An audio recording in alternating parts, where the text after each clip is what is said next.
یہ تھا. صبر کے علاوہ اور کیا ہو سکتا ہے جس سے اجر ملے؟ ذکر کرنا چاہیے، درود شریف پڑھنا چاہیے. کبھی بھی ایسے انتظار کے لمحات کو ضائع نہ کریں.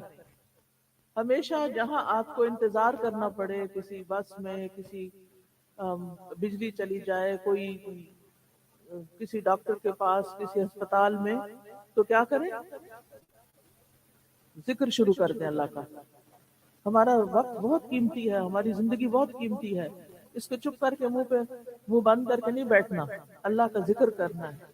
وَلَذِكْرُ اللَّهِ أَكْبَرُ، اللہ کا ذکر بہت بڑی چیز ہے. تو میں اللہ سبحانہ وتعالیٰ کی حمد و ثنا بیان کر رہی تھی. لَهُ مُلْكُ السَّمَاوَاتِ وَالْأَرْضِ يُحْيِي وَيُمِيتُ وَهُوَ عَلَى كُلِّ شَيْءٍ قَدِيرٌ. تمام تعریفیں اللہ کے لیے ہیں جو مددگار ہے اور تعریف کے لائق ہے. وہ زندہ ذات ہے، اس کو موت نہیں آتی. وہ قائم ذات ہے جو فوت نہیں ہوگی. ہم اس کے ہدایت دینے اور اس کے کافی ہونے پر اس کی حمد بیان کرتے ہیں. ہم اس کے احسانات اور اس کی مہربانیوں پر اس کا شکر ادا کرتے ہیں. اس نے مخلوقات کو پیدا کیا، ان کو رزق دیا، ان کو عافیت عطا کی، ان کو ہدایت دی، اور ہدایت اس چیز کے لیے جس میں ان کا بھلا ہے، فائدہ ہے. اس کے سوا کوئی معبود برحق نہیں، وہ اکیلا ہے، اس کا کوئی شریک نہیں. آسمانوں اور زمین کی بادشاہت اسی کی ہے. وہی زندہ کرتا ہے، وہی موت دیتا ہے، اور وہ ہر چیز پر خوب قدرت رکھتا ہے.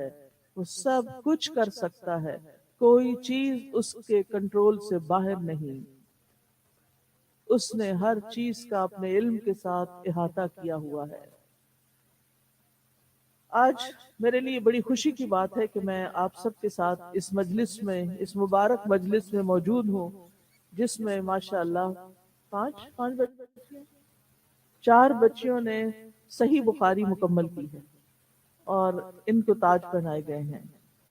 اور یہ بہت خوش قسمت بچیاں ہیں جن کو اللہ تعالیٰ نے اتنی چھوٹی عمر میں اتنا بڑا علم عطا کر دیا ہے. ہم سب کو جس چیز پر رشک کرنا چاہیے وہ علم ہے. ہم کسی کی اچھی انگوٹھی دیکھتے ہیں تو ہمیں شوق آتا ہے ہائے ہمارے پاس بھی ہوتی. کسی کا اچھا کپڑا دیکھتے ہیں، کسی کی گاڑی دیکھتے ہیں، کسی کا گھر دیکھتے ہیں تو ہم سوچتے ہیں ہمارے پاس کیوں نہیں، ہمارے پاس بھی ہو. لیکن یہ ساری چیزیں کہاں رہ جائیں گی دنیا میں. آج میں کہیں درس دے رہی تھی، اس کے بعد کسی نے سوال کیا کہ میت کو غسل کیسے دیتے ہیں. خیر ان کو بتا رہے تھے تو جو بتا رہی تھی وہ انہوں نے بتایا کہ جب کوئی فوت ہو جاتا ہے اور اس کے ہاتھ میں جیولری ہوتی ہے، چوڑیاں ہوتی ہیں اور انگوٹھی ہوتی ہے، تو اس کو اتار لیں، اور اگر وہ نہ اترے تو کاٹ لیں. زندہ ہمارے ہاتھ سے کوئی کاٹ کے اتارے تو ہمیں کتنا غصہ آئے کہ تم میری چیز کاٹ رہے ہو، میری چیز مجھ سے چھین رہے ہو. کتنا افسوس ہو. بازو کا چور ڈاکو پڑ جاتے ہیں نا تو وہ عورتوں سے ان کا زیور اتروا لیتے ہیں، تو ساری زندگی وہ نہیں بھولتا. لیکن موت کے وقت انسان کتنا بے بس ہے. مردہ پڑا ہے چارپائی پہ، اس کا ہار، اس کے کانٹے، اس کی انگوٹھیاں، اس کی جیولری، اس کے اچھے کپڑے سب کچھ اتار لیتے ہیں. یہ ساری چیزیں پیچھے رہ جاتی ہیں. ساتھ کیا جاتا ہے؟ انسان کا عمل ساتھ جاتا ہے، اس کے نیک کام ساتھ جاتے ہیں. ہمیں اس کے لیے کوشش کرنی چاہیے، اس کے لیے بھاگ دوڑ کرنی چاہیے، اس کے لیے ہمیں ایک دوسرے سے آگے بڑھنا چاہیے، اور جب موقع ملے علم حاصل کرنا چاہیے. تو آج میں آپ کو بتاؤں گی کہ بخاری کون تھے، ان کا اپنا نام کیا تھا. کس کو معلوم ہے ان کا نام؟ امام بخاری کا نام کیا تھا؟ اسماعیل شاہ بخاری تو کوئی اور تھے، وہ تو بہت لیٹر پیریڈ میں. ان کا نام محمد تھا. کیا نام تھا؟ محمد نام تھا امام بخاری کا. ان کے والد کا نام کیا تھا؟ اسماعیل، محمد بن اسماعیل. ان کے دادا کا نام تھا ابراہیم. ابراہیم علیہ السلام کے بیٹے کون تھے؟ اسماعیل علیہ السلام. تو محمد بن اسماعیل بن ابراہیم بن المغیرہ الجعفی. جو مغیرہ تھے یہ مجوسی تھے جو آگ کی پوجا کرتے ہیں، اور پھر بعد میں یہ مسلمان ہوئے تھے. تو امام بخاری کے آبا و اجداد سارے مسلمان نہیں تھے، دادا تک مسلمان تھے، پر دادا جو تھے انہوں نے گورنر تھے یا ان یمان الجوفی، ان کے ہاتھ پہ اسلام قبول کیا تھا، تو اس لیے ان کی جو نسبت تھی وہ جوفی پڑ گئی تھی۔ ان کی کنیت ابو عبداللہ تھی، ان کا لقب امام المحدثین اور امیر المومنین فی الحدیث، یہ ان کا لقب تھا۔ یہ 13 شوال 194 ہجری کو نماز جمعہ کے بعد بخارا شہر میں پیدا ہوئے، اس لیے بخاری کہلائے۔ جمعے کا دن عید کے بعد یعنی رمضان کا مہینہ گزرا تو شوال میں پیدا ہوئے، اور ان کے والد بھی بڑے محدث تھے، وہ بھی عالم تھے، اور ان کی خاص خوبی یہ تھی کہ انہوں نے اپنے بچے کو حلال رزق کھلایا تھا۔ وہ کہتے ہیں کہ میں اپنے مال میں ایک درہم بھی حرام کا نہیں پاتا اور نہ ہی شبہ والا۔ تو اس سے کیا بات پتہ چلتی ہے کہ اگر آپ چاہتے ہیں کہ آپ کے بچے نیک ہوں تو آپ نے کیا کرنا ہے؟ حرام مال سے بچنا ہے، حرام طریقے سے مال نہیں کمانا، کسی کا حق نہیں مارنا، کسی کو لوٹنا نہیں، کوئی چوری نہیں کرنی کسی کا، اور اگر جاب کر رہے ہیں تو اپنی ڈیوٹی پوری پوری کرنی ہے، حلال کرنی ہے ڈیوٹی۔ اگر بزنس کر رہے ہیں تو فریب نہیں کرنا، ملاوٹ نہیں کرنی، دھوکہ نہیں دینا۔ یہ آپ نے اپنے بچوں کو بھی اور اپنے شوہر کو بھی بتانا ہے کہ ہم صرف حلال کھانا چاہتے ہیں۔ ان کی والدہ بھی بہت نیک خاتون تھی، بہت دعائیں کرنے والی، بہت رونے والی، اللہ کے حضور گڑ گڑانے والی۔ ہوا یہ کہ امام بخاری بیمار ہوئے اور ان کی آنکھوں کی نظر جاتی رہی، نابینا ہو گئے۔ اب ان کو کچھ نظر نہیں آتا تھا، وہ پڑھ نہیں سکتے تھے، وہ لکھ نہیں سکتے تھے۔ تو ان کی ماں بہت پریشان ہوئی کیونکہ یہ اپنے بچے کو بہت بڑا عالم بنانا چاہتی تھی، اب وہ کیسے بنے؟ تو انہوں نے رو رو کے دعائیں کرنی شروع کر دی، دعائیں خوب دعائیں کرتی، ہر وقت دعائیں کرتی، یا اللہ میرے بچے کی نظر لوٹا دے۔ اچھا ہمارا مسئلہ کیا ہے؟ جب ہمیں کوئی تکلیف ہو یا ہمارے بچے کو کوئی تکلیف ہو، ہم اس کو پکڑ لیتے ہیں، دیکھو تم میرے لیے دعا کر دو۔ اللہ کی بندی خود کیوں نہیں کرتی؟ خود کرو۔ اس کو کہتے ہیں، اس کے آگے روتے ہیں، اس کے آگے روتے ہیں، اس کے آگے روتے ہیں۔ ٹھیک ہے ہم دوسرے کو کہہ سکتے ہیں دعا کے لیے، لیکن جو درد آپ کے دل میں ہوگا، جو تڑپ آپ کے اندر ہوگی، جیسے آپ کو وہ لگی ہوئی ہے بات، کیا کوئی اور ایسے ہو سکتا ہے؟ کوئی اور آپ کے لیے اس طرح دعا کر سکتا ہے جیسے آپ خود اپنے لیے کریں گے، رو رو کے اللہ سے مانگیں گے؟ تو اگر اب بھی زندگی میں کوئی پریشانی لگی ہوئی ہے آپ کو، یا آپ کو بچوں کی ہے یا مالی ہے یا بہن بھائیوں کی، کہیں سے بھی، آپ نے لوگوں کو نہیں بتانی، وہ اللہ کے حضور حاضر ہونا ہے، سجدہ کرنا ہے، رونا ہے، دعائیں مانگنی ہے۔ ابھی اذان ہو رہی تھی تو میں دیکھ رہی تھی لوگ چپ کر کے بیٹھے ہیں، جواب ہی نہیں دے رہے۔ اذان ہو، جواب دے اور دعا پڑھے، اللہم رب ہذہ الدعوۃ التامہ، دروشی پڑھے اور کوئی دعا مانگے، آپ کی دعا قبول ہوگی انشاءاللہ۔ ٹھیک ہے؟ تو دعائیں مانگیں اللہ تعالی سے، اور اپنے بچوں کی ہدایت کی خاص طور پر دعا مانگیں۔ اب ہوا کیا؟ ان کو خواب میں حضرت ابراہیم علیہ السلام نظر آئے۔ انہوں نے کہا تمہارے رونے کی وجہ سے، تمہاری دعاؤں کی وجہ سے اللہ نے تمہارے بیٹے کی آنکھیں لوٹا دی ہیں، اور وہ دیکھنے کے قابل ہو گئے۔ پھر اتنا اچھا دیکھتے تھے کہ چاندنی راتوں میں انہوں نے کتابیں لکھی۔ رات کے وقت، اس زمانے میں الیکٹریسٹی تو نہیں تھی، بجلی نہیں تھی، تو ہر وقت لیمپ نہیں ساری رات جلا سکتے تھے، تو انہوں نے رات کو چاند کی روشنی میں، اتنی تیز نظر ہو گئی تھی ان کی۔ تو ہماری زندگی میں کسی بھی چیز کی کمی ہو تو ہمیں کیا کرنا چاہیے؟ خوب دعا مانگنی چاہیے، اللہ سے محنت بھی کرنی چاہیے اور دعائیں بھی مانگنی چاہیے۔ امام بخاری چھوٹے ہی تھے کہ والد فوت ہو گئے، لہذا ان کی امی نے ان کی تربیت کی، ان کو پالا، ان کو مکتب میں بھیجا، اور 10 سال کی عمر سے انہوں نے حدیثیں یاد کرنی شروع کر دی، اور پھر ان کا حافظہ بہت اچھا تھا۔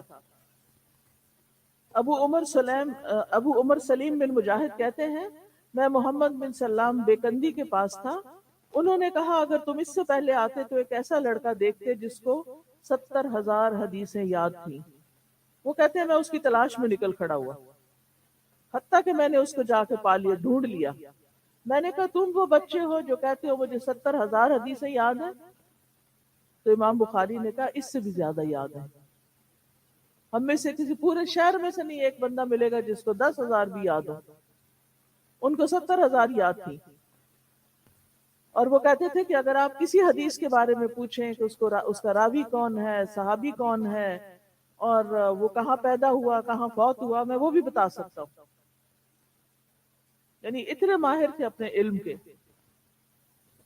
جب کسی شیخ کی مجلس میں جاتے تو شیخ مروب ہو جاتے اور ڈرتے تھے کہ کہیں ہم سے کوئی غلطی نہ ہو اور یہ بچہ ہماری غلطی نہ نکال دے۔ امام بخاری نے علم کے لیے سفر بھی کیا۔ جب 16 سال کے تھے امام بخاری، 16 سال کے، تو ان کی والدہ ان کو لے کر اور بھائی کو لے کر حج پہ گئی۔ حج کے بعد ان کی والدہ اور بھائی تو واپس آ گئے اپنے گھر، امام بخاری اگلے 16 سال تک گھر نہیں گئے، علم حاصل کرتے رہے اور مختلف ملکوں میں اور شہروں میں اور استادوں کے پاس جاتے رہے۔ 1080 استادوں سے علم حاصل کیا۔ کتنی محنت کی ہوگی۔ بصرہ، بغداد اور اس کے علاوہ عراق، شام، خراسان، مصر، ان سب علاقوں میں علم کے لیے گئے۔ جب بھی یہ بغداد جاتے، 8 دفعہ بغداد گئے تھے، جب یہ بغداد جاتے تو امام احمد بن حنبل جو تھے وہ ان کو کہتے آپ ادھر ہی رہ جائیں، لیکن انہوں نے کسی ایک جگہ نہیں رہے، علم حاصل کیا، اور ان 16 سال میں انہوں نے بخاری لکھی۔ حصول علم کے دوران ہر سال حج کے لیے بھی جاتے تھے، اور ان کے مشہور استادوں میں امام احمد بن حنبل، اسحاق بن راہویہ اور بہت سے اور لوگ ہیں۔ یہ راتوں کو کم سوتے تھے، کھانا بھی کم کھاتے تھے، اپنے کام خود کر لیتے تھے، رات کو اٹھ کر 13 رکعت نماز ادا کرتے تھے۔ کھانے میں سادگی تھی، مسجد کا بڑا احترام کرتے تھے۔ ایک دفعہ یہ مسجد میں بیٹھے ہوئے تھے علم کے حلقے میں، تو انہوں نے دیکھا کسی شخص نے اپنی داڑھی صاف کیا اور وہاں سے کوئی تنکا مسجد میں پھینک دیا۔ ان کو بہت برا لگا۔ یہ دیکھتے رہے اس تنکے کو کہ جب کوئی مجھے نہیں دیکھے گا تو میں اٹھاؤں گا۔ یہ کسی کے سامنے نیک نہیں دکھائی دینا چاہتے تھے کہ میں بڑا نیک ہوں، میں مسجد صاف کرتا ہوں۔ تو جنہوں نے روایت کی وہ دیکھتے رہے کہ یہ امام بخاری کیا کرتے ہیں، تو انہوں نے کیا کہ چپکے سے وہ تنکا اٹھا لیا اور مسجد سے باہر جا کے اس کو پھینک دیا۔ ایک تنکا بھی مسجد میں برداشت نہیں ہوا، اتنی صفائی پسند۔ مسجد کیا ہے؟ اللہ کا گھر ہے۔ اپنے گھر کو آپ گندا رکھتے ہیں، اپنے گھر کو گندا رکھتے ہیں، تو پھر اللہ کے گھر کو کیوں گندا کر کے آتے ہیں؟ اللہ کے گھر کو بھی صاف کرنا چاہیے۔ آپ کو پتا ہے کہ ایک عورت تھی مدینہ میں، اور بہت غریب سی عورت تھی، معمولی سی، اس کا کوئی گھر بار نہیں تھا۔ وہ مسجد نبی کی صفائی کرتی تھی روز۔ ایک دن نبی صلی اللہ علیہ وسلم نے دیکھا کہ وہ عورت نظر نہیں آ رہی۔ آپ نے پوچھا وہ کدھر گئی؟ پتہ چلا وہ رات کو بیمار ہوئی، فوت ہوئی، تو ہم نے اس کو ادھر ہی دفنا دیا۔ آپ نے فرمایا مجھے لے چلو اس کی قبر پر۔ آپ اس کی قبر پہ گئے، اس کے لیے دعائیں کی، اس کے لیے اتنی عزت دی اس کو۔ تو جو اللہ کے گھروں کو صاف کرتے ہیں، مدرسوں کو صاف کریں، اپنے فرنیچر کو صاف کریں، اور ایسا ہو صفائی کا انتظام کہ کوئی ایک مکھی اندر آنے کو تیار نہ ہو، ٹھیک ہے نا؟ کھانا کھائیں تو اپنے ہاتھ، اپنا منہ، برتن، کچن، ہر چیز کو صاف رکھیں۔ ان اللہ یحب التوابین ویحب المتطہرین، بے شک اللہ تعالی خوب توبہ کرنے والوں سے محبت رکھتا ہے اور خوب پاکیزگی حاصل کرنے والوں سے بھی، پاک صاف رہنے والوں سے بھی اللہ محبت کرتا ہے۔ آپ کو اللہ کی محبت چاہیے تو صاف ستھرا رہنا شروع کریں، صاف ستھرے رہیں، اور ہر چیز اپنے آس پاس کی بھی صاف ستھری رکھیں۔ امام بخاری کسی کی غیبت نہیں کرتے تھے۔ ہم کسی کی بات اس سے کرنے کے بجائے کسی اور سے کرتے ہیں، تو وہ کسی کی غیبت نہیں کرتے تھے۔ وہ کہتے ہیں جب سے مجھے پتا چلا کہ غیبت حرام ہے میں نے کبھی کسی کی غیبت نہیں کی. وہ کہتے تھے مجھے امید ہے کہ میں اللہ سے اس حال میں ملوں گا کہ وہ غیبت کرنے پر مجھے نہیں پکڑے گا، کہ میں نے کبھی کسی کی برائی اس کے پیٹھ پیچھے نہیں کی. امام بخاری علم حاصل کرنے کے لیے ہر طرح کی قربانی کرتے تھے. ایک دفعہ وہ کہتے ہیں میں آدم بن ابی ایاس کے پاس گیا، میرا زاد راہ ختم ہو گیا، حتیٰ کہ میں نے گھاس کھانی شروع کر دی. کسی کو نہیں بتایا کہ میرے پاس کھانے کو کچھ نہیں، گھاس کھانی شروع کر دی. تیسرا دن جب ہوا تو کوئی انجان شخص آیا، اس نے ان کے ہاتھ میں دیناروں کی تھیلی رکھی اور غائب ہو گیا اور کہا اپنے اوپر خرچ کرو. کیسے اللہ کی مدد آئی. پھر اسی طرح امام بخاری کی وفات جو تھی 62 سال کی عمر میں ہوئی، اور انہوں نے بہترین کتاب لکھی اپنے پیچھے. جب ان کی وفات ہوئی تو عبد الواحد بن آدم کہتے ہیں میں نے خواب میں دیکھا کہ نبی صلی اللہ علیہ وسلم اپنے صحابہ کی ایک جماعت کے ساتھ ایک مقام پہ کھڑے ہیں. میں نے رسول اللہ صلی اللہ علیہ وسلم کو سلام کیا، آپ نے سلام کا جواب دیا. پھر میں نے کہا آپ یہاں کیوں کھڑے ہیں؟ آپ نے جواب دیا میں محمد بن اسماعیل کا انتظار کر رہا ہوں. اور وہ کہتے ہیں وہ وہی وقت تھا جب امام بخاری فوت ہو رہے تھے. یعنی نبی صلی اللہ علیہ وسلم سے ان کو بہت محبت تھی اور یہ نبی صلی اللہ علیہ وسلم کی سنت کی حفاظت کر رہے تھے. جو لوگ دین کی خدمت کرتے ہیں، سنت کے اوپر عمل کرتے ہیں، سنت کی حفاظت کرتے ہیں، یہ پھر ان کو ایسا مقام ملتا ہے. اور انہوں نے خواب میں دیکھا تھا کہ یہ رسول اللہ صلی اللہ علیہ وسلم کے پیچھے پیچھے چل رہے ہیں، جدھر آپ کا قدم آتا ہے آپ وہ چلے جاتے ہیں تو آپ اپنا قدم وہیں رکھتے ہیں، آپ کا پورا پورا اتباع کرتے ہیں. ہمیں بھی کیا کرنا چاہیے؟ ہمیں کیا کرنا چاہیے کہ جب کوئی حدیث سنے تو ہم کیا کہیں؟ یہ کون سا قرآن ہے؟ کچھ لوگ اس طرح کی باتیں بھی کرتے ہیں نا. تو آپ نے سنتوں کی پیروی کرنی ہے، کیونکہ اللہ سبحانہ و تعالیٰ فرماتے ہیں قل ان کنتم تحبون اللہ فاتبعونی یحببکم اللہ. کہہ دیجئے اگر تم اللہ سے محبت کرتے ہو تو میری پیروی کرو، اللہ تم سے محبت کرے گا. یعنی اللہ تعالیٰ ان لوگوں سے محبت کرتا ہے جو سنت کی پیروی کرتے ہیں.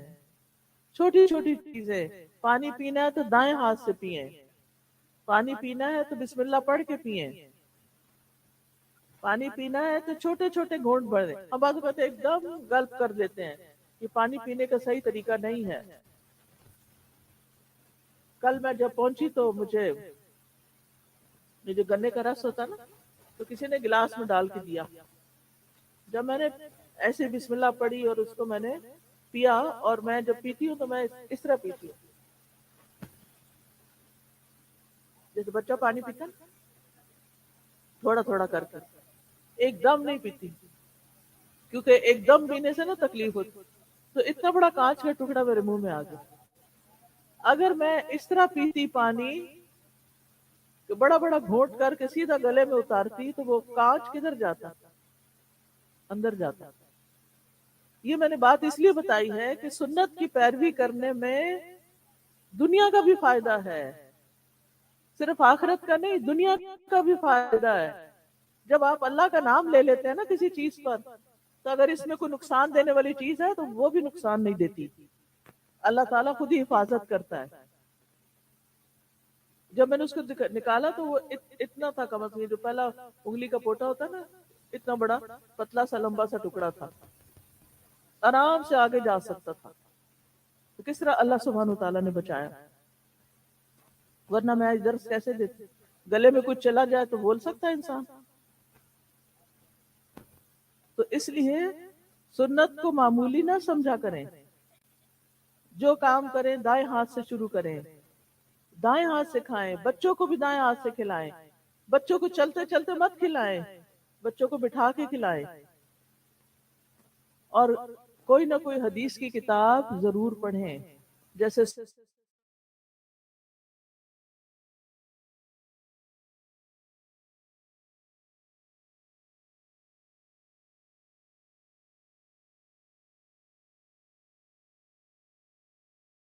میں تھے اسحاق ابن راہویہ کی انہوں نے کہا کاش تم لوگ رسول اللہ صلی اللہ علیہ وسلم کی صحیح حدیثوں سے ایک مختصر کتاب تیار کرتے۔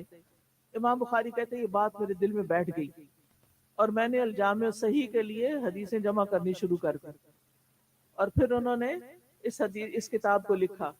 امام بخاری کہتے ہیں میں نے نبی صلی اللہ علیہ وسلم کو خواب میں دیکھا، گویا میں آپ کے سامنے کھڑا ہوں، میرے ہاتھ میں ایک پنکھا ہے جس سے میں مکھیاں اڑا رہا ہوں۔ میں نے بعض تعبیر کرنے والوں سے اس کے بارے میں پوچھا تو انہوں نے مجھ سے کہا تم ان سے جھوٹ کو ہٹاؤ گے، تو اس بات نے مجھے یہ کتاب لکھنے پر ابھارا۔ یعنی استاد کی بات بھی مانی اور خواب میں جو چیز دیکھی اس کو بھی فالو کیا، کیونکہ بعض خواب سچے ہوتے ہیں اور اس میں ہمارے لیے رہنمائی ہوتی ہے۔ انہوں نے اس کتاب کو 16 سال میں لکھا تھا اور صرف صحیح احادیث اس میں جمع کی تھی۔ اور یہ لکھتے کیسے تھے؟ امام بخاری کہتے ہیں میں نے اس کتاب میں ہر حدیث سے پہلے اللہ تعالیٰ سے استخارہ کیا، 2 رکعت نماز پڑھی، حدیث کے صحیح ہونے کا پورا یقین حاصل کیا، اور پھر اس کتاب میں اسے لکھتے وقت ہر حدیث سے پہلے غسل کیا اور 2 رکعت نماز پڑھی۔ اتنے احتیاط سے یہ کتاب لکھی گئی ہے، اور ہم ایک دفعہ بھی زندگی میں نہ پڑھیں اس کو۔ کس کس کے گھر میں بخاری ہے؟ کس کس کے گھر میں یہ کتاب ہے؟ بس کوئی 20-25 لوگ ہوں گے۔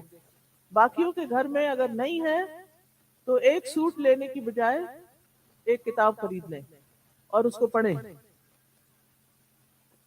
امام بخاری نے حدیث لکھتے وقت بابرکت جگہ کا انتخاب کیا۔ انہوں نے آغاز مسجد حرام سے کیا، یعنی مکہ سے کیا، اور پھر اختتام مدینہ میں کیا۔ مدینہ میں بیٹھ کر روضہ مبارک کے پاس بیٹھ کر یہ حدیث لکھا کرتے تھے، اور اس میں انہوں نے 7275 حدیثیں جمع کی۔ اور امام نووی کہتے ہیں کہ اللہ کی کتاب کے بعد صحیح ترین کتابیں بخاری اور مسلم ہیں۔ ابن کثیر کہتے ہیں علماء اس کے قبول کرنے اور اس کے صحیح ہونے پر متفق ہیں۔ امام ذہبی کہتے ہیں اللہ امام بخاری کو اسلام کی طرف سے بہترین بدلہ دے، کیا ہی اچھا ہے جو انہوں نے اپنی آخرت کے لیے جمع کر لیا ہے۔ تو یہ اسلام کی کتابوں میں سے سب سے بہترین کتاب ہے اللہ کی کتاب کے بعد۔ اللہ کی کتاب تو اللہ کی کتاب ہے نا، انسانوں نے جو کتابیں لکھی ہیں ان میں سب سے بہترین کتاب بخاری ہے، افضل ترین کتاب ہے۔ اس کتاب کی کئی شروحات بھی لکھی گئی ہیں، تو مجھے امید ہے کہ آپ سب علم حاصل کریں گے۔ اب میں تھوڑا سا ٹائم ہے آپ کے پاس، اگر آپ مجھ سے کوئی بات کہنا چاہیں، کچھ پوچھنا چاہیں، کوئی آپ کے ذہن میں کوئی سوال ہو، کوئی سوچ ہو، کوئی مشورہ ہو، آپ بتا سکتے ہیں۔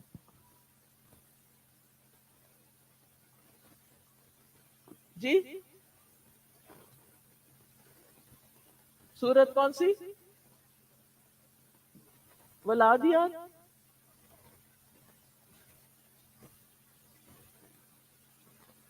اچھا،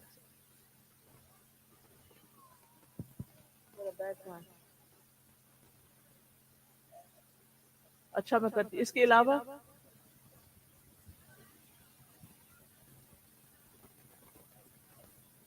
جی اور کوئی؟ بسم اللہ۔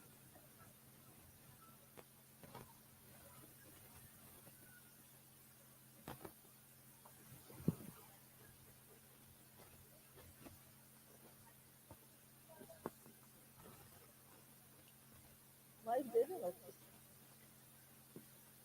ہاں مائک موبائل پہ۔ السلام علیکم اساتذہ۔ وعلیکم السلام۔ میں نے مائک کھول دیں۔ ہاں میں نے آج سے 2 سال پہلے آپ کو سننا شروع کیا، اچھا مطلب کہیں سے میں جب تفسیر پڑھ رہی تھی سورۃ کہف کی، تو مجھے ایک بات جو آپ کی بہت دل سے لگی۔ میں اکیلے بیٹھ کے چھت پہ آپ کی تفسیر پڑھ رہی تھی، تو اس وقت میں نے ایک معجزہ جو اپنی آنکھوں سے دیکھا قرآن پاک اور آپ کی تفسیر کا۔ تو اس وقت میری زندگی کے جو حالات تھے وہ ایسے لگ رہا تھا کہ جیسے وہ قرآن پاک بول رہا ہے مجھ سے، اور میں سجدے میں گر پڑی اور میں بہت روئی۔ اور اس کے بعد میں نے آپ کو بہت خواہش تھی کہ آپ سے ملوں